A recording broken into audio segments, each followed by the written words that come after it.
Allez, après la santé, le travail, on parle d'emploi, ici toujours sur cette belle chaîne éphémère TV7 by Numéum, jusqu'à 17 heures en direct ici depuis Station F, pour le Business Day organisé par outre Numéum, BPI France, la French Tech et France Digital. Nos trois prochains invités pour continuer. J'accueille ici Anne Détouche, la déléguée régionale Occitanie de Numéum. Anne Détouche, bonjour, merci d'être là. Bonjour, merci. On est aussi avec, à ma droite, Hélène Jonquois, vous êtes la Chief Digital Officer et en charge aussi de l'IA, donc chez Adecco, le groupe Adecco. Hélène, bonjour.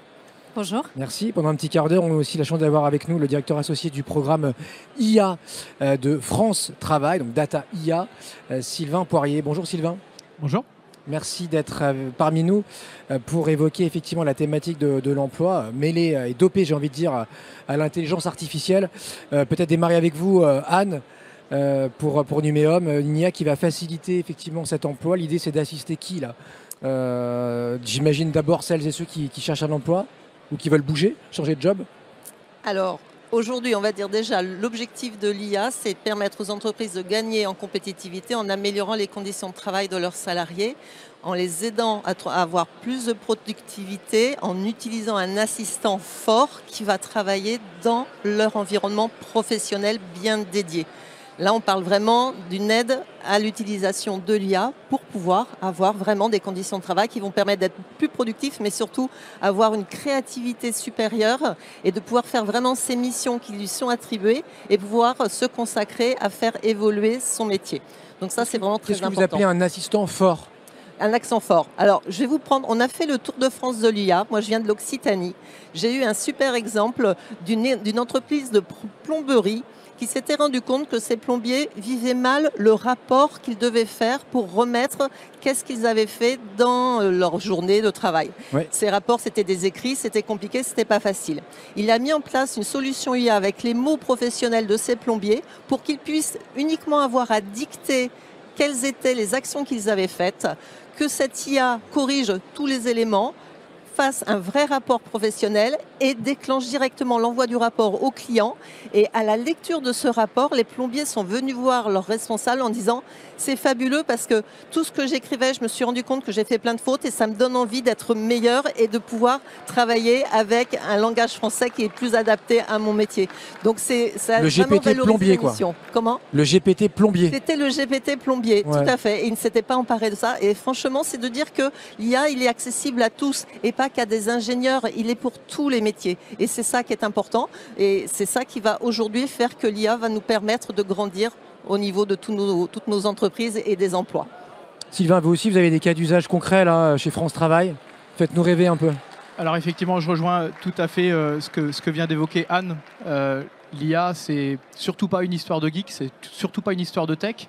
Et c'est une transformation profonde. C'est une transformation profonde de nos métiers, de la société plus globalement. Et donc à France Travail, effectivement, on s'en est emparé. On s'en est emparé déjà depuis plusieurs années. Et donc là, on embarque dans le cadre de ce programme Data IA les potentialités de l'IA générative. Vous venez de signer avec Mistral. Alors, effectivement, ouais. on renforce notre collaboration avec Mistral pour aller vers une IA éthique, une IA responsable et souveraine, une IA de confiance. On a derrière vous son patron Arthur qui est en train de poser pour la photo avec le président de la République. Là. Exactement. Et donc, effectivement, depuis ces 10 mois, on a construit des solutions d'IA par, pour et avec le terrain, parce que l'IA, ça peut faire peur. L'IA, ça nourrit beaucoup de fantasmes. Et donc, on est parti sur des cas d'usage concrets qui répondent aux irritants, qui répondent aux peines des conseillères de France Travail, qui répondent aux besoins des usagers. Et donc, deux cas d'usage. ChatFT aujourd'hui qui est déployé auprès de 25 000 personnes. Donc la moitié des conseillers France Travail, utilisé par la moitié des conseillers France Travail. Et MatchFT qui est déployé auprès de 600 agents et qui permet de pouvoir rapprocher beaucoup plus facilement, de manière beaucoup plus personnalisée, un demandeur d'emploi d'une offre d'emploi. Vos stats sont incroyables. Je ne parle pas très fort parce qu'il y a le président à côté, mais 3/4 des utilisateurs de France Travail désormais font de l'IA, enfin passent par de l'IA d'une manière ou d'une autre. C'est incroyable. En tout cas, ils ont la possibilité de le faire. Ouais. Ils ont la possibilité, via Chat France Travail, donc un chat GPT sécurisé, d'utiliser d'avoir une première connexion avec une IA générative. Et cette possibilité, on est bien sur des services qui sont au service de l'humain. C'est une proposition et c'est bien à la main du conseiller de mobiliser cette expertise. Bon, on me souffle dans l'oreillette chez Numéum qu'on peut continuer à parler. Ça semble un peu incongru, un peu malpoli de parler pour un président, et visiblement on a le droit. J'ai le go, donc soyez détendus là-dessus. Je finis mon tour de table avec vous, Hélène.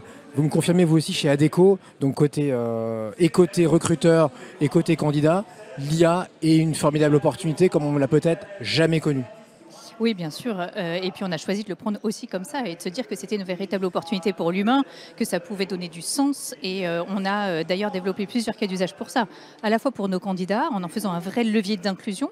Parce que ce qui nous convainc aujourd'hui dans le groupe Adecco, c'est de se dire que ça peut aussi permettre à des personnes qui sont plus éloignées de l'emploi ou qui ont peut-être des difficultés à créer un CV, de pouvoir justement postuler à des jobs. Comment ? On a créé le CV Maker inclusif. C'est un outil qui se veut le plus simple possible pour que n'importe qui, porteur d'un handicap, éloigné de la langue française ou tout simplement devant une page blanche, puisse créer un CV en 3 minutes en dictant simplement comme vous le feriez à votre voisin ou voilà, un collaborateur son parcours. Et l'IA va là justement venir amplifier les missions qui auront été dictées et vous donner en 3 minutes un CV clé en main. Mais c'est vrai aussi pour nos recruteurs qui peuvent justement se détacher de tâches qui sont peut-être plus chronophages aujourd'hui. Avec un outil d'intelligence artificielle générative qu'on a créé, qui s'appelle Job Posting, on peut leur faire gagner 70% de temps sur la rédaction d'une offre d'emploi. Et ces 70% de temps gagnés, on les réalloue systématiquement dans la relation humaine qu'on a au quotidien avec nos candidats et avec nos clients. Ce que dit Hélène est crucial. Hein. Cette IA est vue parfois comme une menace, une crainte pour certains. Mais en fait, c'est un potentiel aussi pour des millions de personnes qui ne sont pas bons en orthographe. On prenait le cas du plombier, mais pour plein d'autres choses, ça peut être pour un handicap. Pour des femmes, puisqu'aujourd'hui on dit que les femmes ne s'emparent pas du numérique, et là elles vont vraiment s'en emparer. Pour ceux qui n'ont pas confiance, pour ceux qui parlent mal anglais, pour je sais pas quoi, ça peut remettre tous ces gens-là à niveau. Ça, on en parle très peu quand même. En fait, c'est vraiment une opportunité dans notre quotidien, pour les conseillers, pour leurs tâches un peu administratives, un peu rébarbatives, de leur permettre de se libérer du temps pour derrière pouvoir le réinvestir, mais que ce soit des solutions et des outils qui soient au service de leur expertise. C'est une proposition, ils s'en emparent s'ils le souhaitent, mais généralement quand on le propose et quand on construit des produits avec eux, en fait, ils s'en emparent parce qu'ils voient tout de suite l'intérêt et l'utilité dans leur quotidien. Pour un coût infime, c'est du Wi-Fi, de l'eau courante, de l'électricité. C'est quasiment ça déjà, alors que c'est très récent, quoi. Bon, ok, hyper intéressant. Anne, sur vous avez parlé de tout à l'heure, votre tour de l'IA et sur les compétences, sur le fait de rester maître aussi de ces outils. Là encore, c'est quelque chose que vous portez chez Numéum, c'est important. Tout à fait. Il faut rester maître de ces outils. Il faut ouvrir à tous ces outils. Donc tout à l'heure, je parlais des femmes. On a une action Nova InTech pour prôner la mixité dans les métiers du numérique. L'IA, j'espère, va nous aider à accélérer ce processus, à montrer que l'IA s'ouvre à tous, sans être obligé d'être un développeur high-tech, sans être obligé d'être un expert cyber. Donc, il va vraiment falloir qu'on puisse s'en emparer. Et ces femmes dans le numérique, ils doivent être là pour l'IA, puisque si on n'a pas des données venant des femmes, on va avoir des biais cognitifs et ça risque d'être dangereux pour certaines décisions qui vont être prises. Donc c'est vrai que c'est fondamental qu'on puisse s'approprier l'IA, qui que l'on soyons. Pour compléter, en fait, cet enjeu d'acculturation, de sensibilisation, elle est essentielle. Et donc, à France Travail, au-delà de l'aspect formation de nos conseillers, on a également des actions pour sensibiliser, former au numérique, à l'IA, les usagers. Et on a proposé, dans le cadre de la semaine des métiers du numérique, le calendrier de l'IA. Donc c'est un calendrier où chaque jour, eh bien, on a une capsule pour pouvoir se former et derrière que ça puisse servir dans mon parcours de demandeur d'emploi pour retrouver un travail et derrière avoir cette sensibilisation, cette acculturation autour de l'IA avec l'ambition de pouvoir former 300 000 demandeurs d'emploi en 2025 et 1 million d'ici 2027. Mais on est d'accord que c'est... pour vous, pour vos collaborateurs, on les augmente, on les aide, mais ils restent dans la boucle.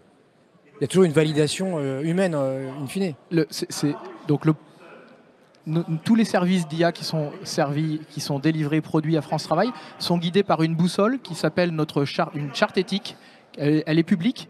Et en fait, dans les principes de cette charte éthique, on a le positionnement de services au service de l'humain.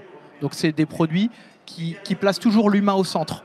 On est toujours dans des services qui seront des propositions qui mobiliseront derrière, à la fin, l'expertise du conseiller. À la fin, quand je prenais l'exemple de Match FT, c'est bien le conseiller qui va lancer une préqualification vers les demandeurs d'emploi et à la fin, le conseiller qui va analyser, faire la mise en relation avec l'entreprise. On a toujours une décision humaine et c'est bien toujours un outil au service de l'humain. C'est essentiel. Hélène, c'est comme ça aussi que vous avez pris ce virage de l'IA chez Adecco pour vos collaborateurs ? Ah oui, absolument. On les a d'abord interrogés, parce qu'on est parti quand même à leur rencontre. On a fait un questionnaire, on a interrogé tous nos collaborateurs pour essayer de lever aussi un peu la question taboue de je l'utilise sans le dire, parce que ça peut être le cas dans les entreprises. Ouais. Et donc du coup, on leur a posé la question, on leur a demandé ce qu'ils savaient, ce qu'ils voulaient savoir, et on a mis une politique de formation très proactive auprès de tous nos collaborateurs qui ont tous eu l'opportunité d'être formés cette année. Mais parce qu'en fait, ce qu'on constate, c'est qu'on est en train de passer d'une société réellement de connaissances et grâce à l'IA générative à une société de compétences. Donc ce qu'il faut, c'est qu'on arrive à valoriser justement ces compétences, tout ce qui fait aussi justement chacun d'entre nous, les soft skills qui deviennent de plus en plus prépondérantes aussi dans toute la chaîne de recrutement et de l'emploi.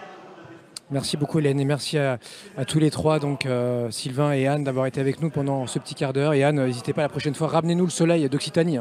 Parce que là, c'est pas encore ça. Ouais. Je vous ai ramené le président quand même, parce que c'est le président qui est avec nous, mais je n'ai pas réussi à ramener le soleil de l'Occitanie. Merci à tous les trois. Courte pause dans un instant. On parle international, l'écosystème et l'IA française qui s'exporte. À tout de suite. Merci.